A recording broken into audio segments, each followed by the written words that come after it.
Good morning, good evening, whoever you are, wherever you are, whatever you might be doing. We wish to welcome you to the Silverlight Show. The Silverlight shines to illuminate that which lies hidden in darkness. For those of you tuning in today, we welcome you in. I have a story to tell, actually, two quick stories that lead into a very important point. So, 'tis the season for solicitors. And in front of Silverlight's home, there's a nice, big, happy sign that says no solicitors. Because generally I'm not interested in whatever they say. Um, it mostly works. There's a young Southern Asian woman that came up and she was trying to get me to donate to some charity. I'm nice to her. You know, no reason to tee off and get upset. But then watching my security system, I notice there's this guy, and he's in a, well, colloquially called a wife beater t shirt. Why that has not been changed, I don't know. But yeah, he's in a sleeveless t shirt and pants that definitely do not make him look professional. He comes up to my door and knocks. Now, at that particular time, since I have this bloody cold, couldn't hear him, and I didn't bother with it. But when I watched back on camera, this guy was picking specific houses to go up to. So I don't know what about my house looked different from the rest. But he thought this extremely casual look would in some way make me more inclined to open the door. It didn't. The second story, now, this guy, I admire him and don't admire him, and I'll tell you why. So I was in my backyard because I have a retaining wall I've been building to put in a garden. It's been a lot of work put into it. Amazingly, $0 spent on it because all the materials I had. And I'm there. I just finished sawing a 2x4, and I was installing it on the top just to kind of hold the whole structure together when somebody shouts at me from my fence. Yes, my fence is at the back of my house. At this point, I'm holding a hammer. I forget why I was holding the hammer. Oh, yeah, I was putting a stake in, so I was holding a hammer. I walk up to him. Now, me, being aware that a 6'3" guy holding a hammer is probably not very welcome, puts the hammer down and says, I say, whoops, don't want to look threatening here. And I told this guy, I'm going to stay about here, and because I have this virus. So tell me what's going on. And he launches into this spiel about, he's there for roofing and landscaping and that other thing, and he's got brochures and everything. And I stop him there and I said, did you notice the no solicitation sign? He said, no, I just knocked on your front door, then heard you working back here. Now, at this moment, I admire his determination. He's not just knocking on the door and walking away. He's determined to make a sale. But where I don't admire that is he ignored my no solicitation sign, walked onto my property without permission, and talked to the guy that is clearly capable of doing home repairs and renovations, trying to sell him on home repair on innovations. Not very clever. I basically told him, never come into somebody's backyard because there's a lot of dogs into this area. And yeah, I'm not threatening you. I'm just telling you this is a really bad idea. And also, your sales strategy, it's not going to be very successful. You need the people that cannot do their own work. And I know there's a few out there, but this ain't one of those houses. See, sales have been something I've been researching for a couple years. As a guy that did a lot of work in logistics with selling and buying loads, negotiating, that sort of stuff. And also, as an author, I'm trying to sell more of my books and put together some sort of routine to sell more of my material. Well, like I said, going to a person that's doing their own work, they're probably not interested in you doing their work for them. Maybe you're going to get some sales. There's potential sales niches in every single demographic and every single market. Like I said, I respect that part of his hustle. Who knows? But the same token, you have to negotiate really carefully in those circumstances. Like, obviously, I see you're a handyman.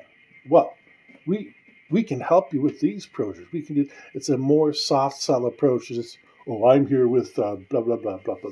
No, that might work for a person, say a 70-year-old man who wants to get his porch fixed or something. Yeah, that might work on him.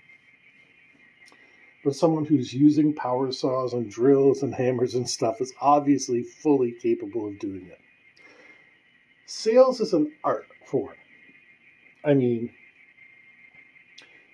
there's no exact answer. Some people make their money by selling used cars. Now, selling cars of any sort is one of the most ridiculous gambles. Like, the odds are stacked against you. So if there's a car salesman out there that's doing well, you got my respect. The reason is, technically, when you're hired, the moment you're hired, you're already in debt. So the company gives you a company car. You know how salesmen always have the newest and latest model, but it's on a lease. And that lease is charged to your account every month. You have to, get your business cards and all that sort of stuff, all charged to your account. So if you make a sale, then you start making money towards paying that debt off and eventually having a check at the end of the month. Some places give you a check and they deduct it, and other ones are commission only. Some salesmen believe that not selling anything that's not like a $100,000 luxury automobile is not worth their time. While others believe in pure volume because it's better to have one sale than zero sales. Both are valid approaches. In my past, I used to sell accidental death and dismemberment insurance. Now, this stuff is horrible. It's the same stuff. Remember in school, they'd hand you that package and it would give you, you get $5,000 for losing a finger, lose $10,000, so you get $10,000 for losing a hand. And every kid does it trying to figure out how much they need to lose to get a really good car. Yeah, that's basically what it is. And it's set up as such a scam. The only reason I did it is I was in a hard situation. And you know what? You do what you got to do to make the money come in. That's simply the way it is. So no disrespect to telemarketers or anybody like that. I do have disrespect for scammers, but not telemarketers. But the curious thing is, telemarketers, well, the ones I work for, we had a script. We were not allowed to engage in any other way than what was on. And this is back in 2002-ish. The script was incredibly comprehensive. You could answer almost every single question that the customer came back with, or at least something that closely approximated their question. It was really an incredible bit of programming. And, like I said, it's scripted. Most telemarketers today, I imagine, use something similar because the results work, and I've been making 10, 15, even 20 sales a day sometimes, which is fantastic, which considering the product that I'm selling. The one that always scared me is there was a woman, and she told me she didn't qualify for life insurance because, she had cancer, she had a couple other things, and there was a rebuttal, as they called it. You pressed the button on the computer and it brought up, but everybody qualifies for this insurance because it's accidental death and dismemberment. See, at least they were being honest about it. And then her ears perked up. She said, "Tell me more about it." And I gave her the rant about, in the event of your accidental death or losing an arm or something, then, you know, we will kick in, cover your funerary costs, this, that, the other thing. And she's getting more and more excited. And she gets her husband on the phone, and they're really going with this idea. Now, I did make that sale, but I've never felt good about it. Remember, accidental death and dismemberment. I think that woman might have been intending to off herself. And this was, now, I know there's clauses in the contract that prevent that, but I honestly think I made a sale over something that morbid. But I couldn't back out. The employer actually had some people who were the hard sell, and they were not allowed to hang up the phone at all. They had to keep going after the client.